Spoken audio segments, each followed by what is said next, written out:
موجود ہیں استاد رفاقت علی خان صاحب. بہت شکریہ خان صاحب آپ کے وقت کا. سب سے پہلے یہ بتائیے کہ پوری دنیا میں آپ مختلف جگہوں پر مختلف سٹیج پر پرفارم کر چکے ہیں, بالی ووڈ تک آپ نے پرفارم کیا, لیکن کیا وجہ رہی کہ پاکستان جو فلم انڈسٹری ہے اس میں آپ نے زیادہ کام نہیں کیا, اس کی کیا وجہ رہی؟ دیکھیے جی, سب سے پہلی بات تو یہ ہے کہ 70s میں پاکستانی فلم انڈسٹری کا عروج تھا. پھر 80s کے بعد صرف پنجابی فلمیں رہ گئی جس میں سے میل کا گانا نکل گیا. اس سے پہلے احمد رشتی, مسعود رانا, اخلاق احمد, مہدی حسن, غلام علی صاحب, اے نیر صاحب, رجب علی صاحب, سب پلے بیک کیا.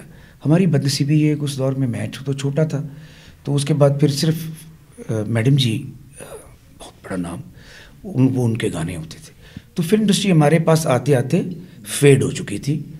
لیکن اس کے برعکس جو انڈین فلم انڈسٹری تھی وہ آج بھی ایگزسٹ کرتی ہے بڑے ہائی لیول پر. آپ دیکھیں ہمارے جتنے بھی آرٹسٹ وہاں پر گئے ہیں, کتنے بڑے آرٹسٹ بن گئے ہیں, آج ان کی کیا مانگ ہے, بڑے بڑے ہالس میں گا رہے ہیں. اس میں آنیسٹلی اسپیکنگ اس میں انڈیا کی میڈیا کا, انڈین پیڈسٹل کا بہت بڑا ہاتھ ہے.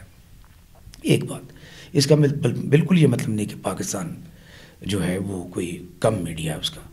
پاکستان میں پرابلم یہ ہے کہ وہاں پہ اس کو انڈسٹری سمجھا جاتا ہے اور اس کے ریونیو سے بھی فائدہ اٹھایا جاتا ہے, اور اس فلم انڈسٹری میں آدمی کو پروموشن بھی ملتی ہے. ہم نے وہاں جا کے گایا, بہت سارے لوگوں نے گایا جو ادھر کبھی بھی نہیں گائے تھے. اگر کاش فلم انڈسٹری ہوتی ہماری بھی اس لیول پہ تو ہمیں ضرور موقع ملتا. میں نے سعید نور صاحب کی فلموں میں گایا ہے, 2-3 اور, لیکن اس سے بات نہیں بنتی جب تک کہ اب جو ٹائم ہے اس میں لوگ مشہور نہیں ہوتے, وائرل ہوتے.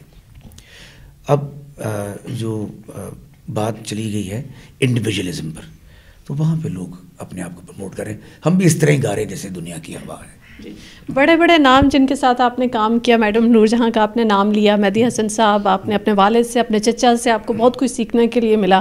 سب سے زیادہ آپ ایسا کون سا نام لینا چاہیں گے جن سے آپ کو بہت کچھ سیکھنے کو ملا اور آپ سوچتے ہیں کہ ان سے امپریس ہو کر آپ آگے آئے موسیقی کی طرف؟ دیکھیے جی, ہمارے روٹس تو پہلے تو میرے فادر استاد نزاکت علی, چچا سلامت علی خان, میرا بیٹا بھی ایک پورا فل فلیج کلاسیکل سنگر ہے.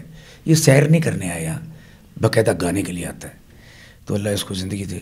دوسرا اس کے بعد پھر جو روٹس ہے, مہندی حسن, لتا منگیشکر, کشور کمار, رفیع صاحب, میڈم نور جہاں جی, یہ جتنے بڑے لوگ ہیں یہ ہمارے روٹس ہیں. جو انگلش انفلوئنس تھا جب ہم بچے تھے اس وقت مائیکل جیکسن کو پسند کرتے تھے, اور لیٹ 70 اور 60s میں ایلوس پریسلے اور اس طرح کے بھی ساری چیزیں, یہ ساری چیزیں مل کے ایک سٹائل بنتا ہے.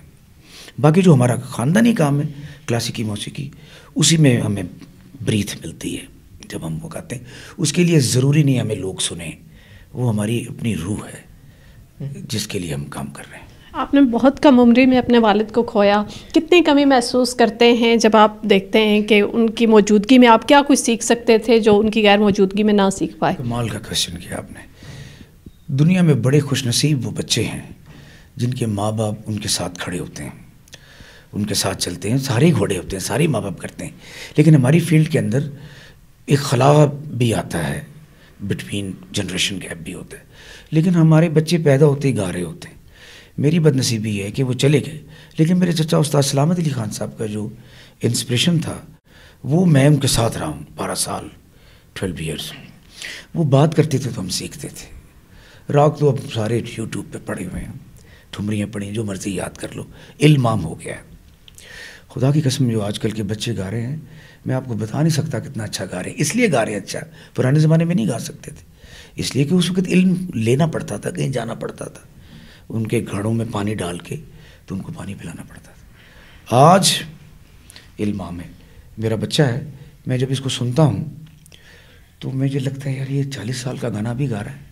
یہ اپنا بچہ کر کے نہیں, اللہ سب کے بچوں کو پاگل گائے. تو اگر یہ فیل کرتا ہے کہ میری ایگزسٹنس ہے تو اس کو مجھ سے فائدہ لینا چاہیے, کیونکہ باپ کی دعا ہی کافی ہوتی ہے. وقت آپ بتائیے کہ آپ بھی یہاں پر آئے اپنے والد صاحب کے ساتھ, آپ کے دادا, آپ کے خاندان پورا جو کلاسیکل موسیقی میں ان کی خدمات, ان کو فراموش نہیں کیا جا سکتا.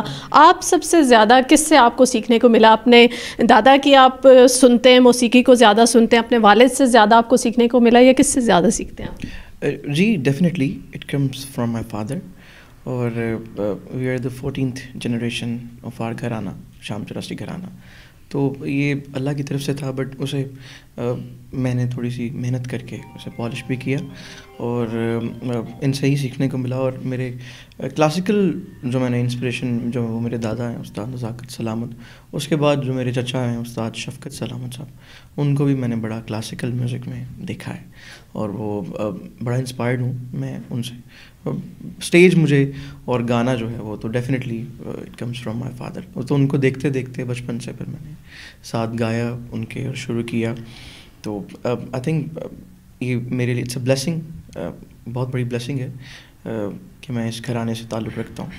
اور شام چراسی گھرانہ از اے ناٹ ایزی ٹاسک. تو یہ تو اللہ کی ایک خاص کہتا ہوں کہ بلیسنگ ہے کہ میں اس گھرانے سے تعلق رکھتا ہوں. اور ان شاء اللہ تعالیٰ میوزک کا وہ دور تو نہیں رہا کلاسیکل میوزک کا, بٹ ان شاء اللہ تعالیٰ ہم اس چیز کو آگے لے کے جائیں گے تھرو اس. ہم اس چیز کو ان شاء اللہ تعالیٰ کلاسیکل میوزک کا بہت برائٹ فیوچر ہوگا. جیسے قوالی کا بھی ایک دور آ چکا ہے اور لوگ بہت سن رہے ہیں, بہت پیار دے رہے ہیں اس میوزک کو. تو ان شاء اللہ تعالیٰ آئی ہوپ کہ کلاسیکل کا بھی ایک دور آئے. باقی ہم ہر جانرا میں کام کر رہے ہیں, پاپ ہو جائے اور یہاں پر کوئی بھی ایوری ٹائپ آف میوزک, غزل, پاپ, سیمی کلاسیکل, صوفی, کلاسیکل میوزک. کلاسیکل تو بنیاد ہے نا میوزک. تو ان شاء اللہ تعالیٰ I hope we have a bright future of classical music. آپ کو والد صاحب سے بہت کچھ سیکھنے کو ملا, جیسے کہ آپ نے ذکر کیا. ڈانٹتے ہیں آپ سکھاتے ہوئے یا پیار سے سکھاتے ہیں, یا کیا ضرورت پڑتی ہے آپ کو ڈانٹنے کی؟ آج کل کے بچے ڈانٹتے ہیں. ڈانٹ پڑتی ہے آپ کو؟ ڈانٹ غلط بات پہ تو ڈیفینیٹلی پڑتی ہے, but he is a loving father, always loving father.